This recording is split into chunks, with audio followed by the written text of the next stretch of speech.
복된 소식 아름다운 소리 AM 1590kHz 시카고 기독교 방송입니다.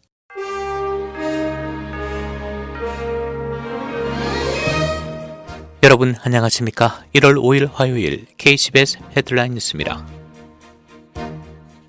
트럼프 대통령을 지지하는 집회가 화요일인 오늘과 내일 워싱턴 DC에서 열리는 가운데 트럼프 대통령의 지지자들은 이번 주 이벤트가 역사상 가장 큰 집회가 될 것이라며 며칠 동안 지속할 수 있다고 말하고 있습니다. 이번 행사는 여러 보수 단체들이 계획했던 집회를 미국을 살리기 위한 행진으로 하나로 묶은 것으로 행사를 알리는 페이지에는 2021년 1월 6일 수백만 명의 미국인들이 워싱턴 DC로 모여 우리가 이 사기 사건에 맞서 싸우는 것을 알게 될 것이라고 CBN이 인용 발표했습니다. 117차 민주당 의원총회 개회 기도에서 클리버 의원이 아멘과 아우먼으로 기도를 끝내는 괴이한 일이 발생했습니다. 이 연방 하원이 새 의회 공식 운영 규칙에서 성 중립적 용어를 시행할 예정인 가운데 감리교 목사인 미주리주 캔사스 출신 에마뉴엘 클리버 의원은 지난 주일 개회 기도를 아멘과 아우먼으로 끝마쳤습니다. 기독교에서 기도를 마치면서 사용하는 아멘이란 단어는 그렇게 될 것을 의미하며 성별 용어가 아닙니다. 2020년 한 해 동안 전 세계적으로 4,260만 건 이상의 낙태가 행해졌으며 이는 다른 질병으로 사망한 모든 사람을 합한 수보다 많다고 크리스찬 포스트가 월드오미터의 발표를 인용해 보도했습니다.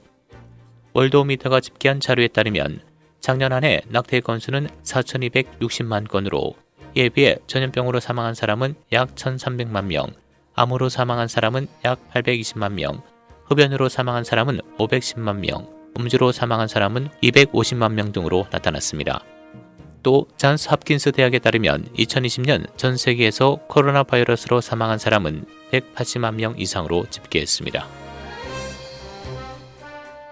오늘 조지아주 상원의원 결선 투표가 진행되면서 그 결과에 이목이 집중되고 있습니다. 지난 11월 3일 대선과 함께 치러진 조지아주 상원의원 선거에서 과반 이상 득표하지 못해 오늘 두 석을 두고 결선 투표가 진행됩니다. 공화당의 두 현직 상원의원들인 데이빗 퍼듀와 켈리 레플러 상원의원은 민주당의 존 오섭, 라파엘 워녹 후보와 오차 범인의 박빙의 승부를 벌이고 있습니다. 앞서 트럼프 대통령과 조 바이든 당선인이 총출동해 지원 유세에 나섰습니다. 현재 상원의회는 전체 100석 중 공화당이 50석, 민주당이 48석을 차지하고 있습니다.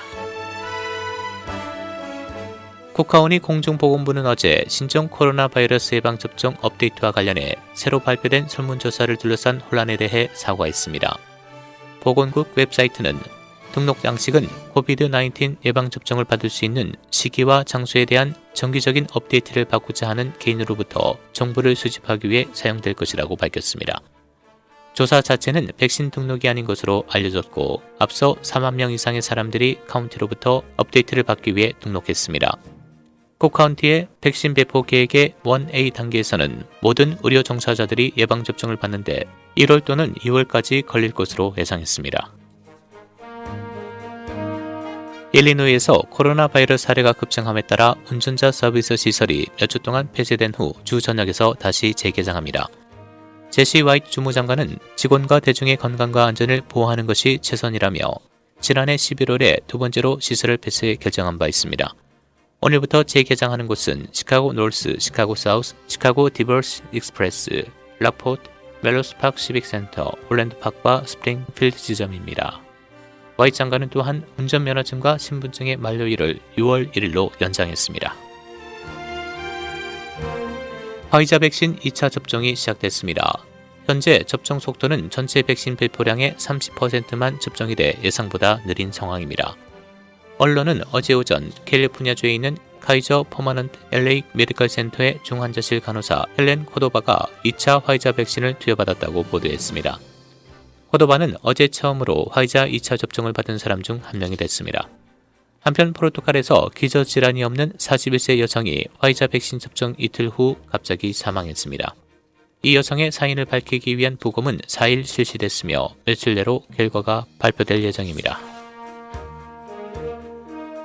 식품의약국이 신종 코로나 바이러스 백신 접종 간격을 늘리거나 정량의 절반만 투여하는 방안은 시기상조라며 승인한 방식을 따를 것을 권고했습니다. FDA는 성명에서 백신 투여 지침에 대한 세부사항 변경의 필요성을 뒷받침할 적절한 데이터가 없이 공중보건을 위험에 처하게 해서는 안 된다고 강조했습니다. 영국은 현지 시간 4일 코로나19 변이 바이러스로 인해 결국 세 번째 봉쇄 카드를 꺼내들었습니다. 하루 신규 확진자가 6만 명에 육박하면서 상황이 악화되고 있기 때문인데 보리스 존슨 영국 총리는 이날 대국민 TV 연설에서 자정부터 전국 봉쇄를 발령한다고 밝혔습니다. 영국이 전국 봉쇄에 나선 것은 작년 3월과 11월에 이어 이번이 세 번째입니다. 일본 정부가 코로나19 사태와 관련해 변이 발생 여부와 관계없이 왕래를 중단할 방침인 것으로 알려져 사실상 외국인 입국이 전면 중지될 것으로 보입니다. 이와 관련해 현지 언론은 일본 정부가 이르면 7일부터 한 달간 도쿄도를 포함한 수도권의 광역지방자치단체에 대해 긴급 사태를 발령한다고 전했습니다. 한국 국적 유조선 17,426톤급 한국케미가 아랍에미레이트로 향하던 중 이란 혁명수비대에 의해 납부됐습니다. 납부 당시 선박 위치는 아랍에미레이트와 이란 사이 중간에 있는 공해상이라 영해를 침범한 것은 아니라고 선사와 선박관리회사는 밝혔습니다.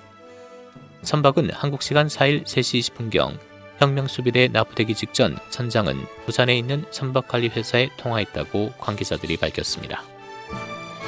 날씨입니다. 오늘 대체로 맑고 흐린 추운 날씨 보이겠습니다. 오늘 낮 최고 기온 36도, 밤 최저 기온 21도. 수요일인 내일은 흐린 추운 날씨 보이겠습니다. 내일 낮 최고 기온 35도, 밤 최저 기온 30도입니다. 지금까지 KCBS 뉴스 박상준이었습니다.